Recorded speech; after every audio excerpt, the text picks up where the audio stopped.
തുടുക്കും. ഇതുപോലത്തെ പോക്ക് പോയാൽ കേരളം തുടുക്കും.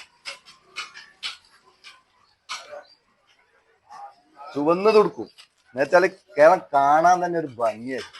തുടുക്കും, ചുവന്ന് കൊടുക്കും. കാണാം ഒരു 7 മാസം കഴിയിട്ട് എന്നിട്ട് കാണാം. പറഞ്ഞാൽ എനിക്ക് മനസ്സിലായില്ല, നിങ്ങളൊന്ന് പറഞ്ഞായിരുന്നു. നിങ്ങൾ ഏതോ റൂട്ടിലേക്ക് പോകുന്നുണ്ടല്ലോ.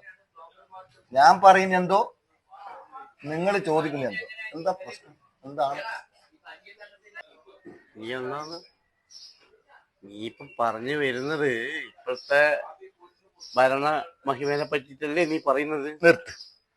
അല്ല ചങ്ങായി, ഞാൻ അങ്ങനത്തെ ഒരു രാഷ്ട്രീയ കാര്യം നല്ലതാണ്. ഈ കേരളത്തിൽ ദിനം പ്രതി കൂടിക്കൊണ്ടിരിക്കുന്ന ബംഗാളിന്റെ കാര്യം ഞാൻ പറഞ്ഞിരിക്കുന്നത്. ഇതേപോലത്തെ പോക്ക് പോയി കഴിഞ്ഞാൽ ചോർന്ന് തുടുക്കും. മുക്കലും മൂലയിലും മുറുക്കാൻ കട കൂടി വരുമെന്ന്. അവർ ഈ ബംഗാളി ചവച്ച് മുറുക്കി എവിടെയും തൂക്കി കേരളം ചോപ്പല്ലാണ്ട് പിന്നല്ലേ.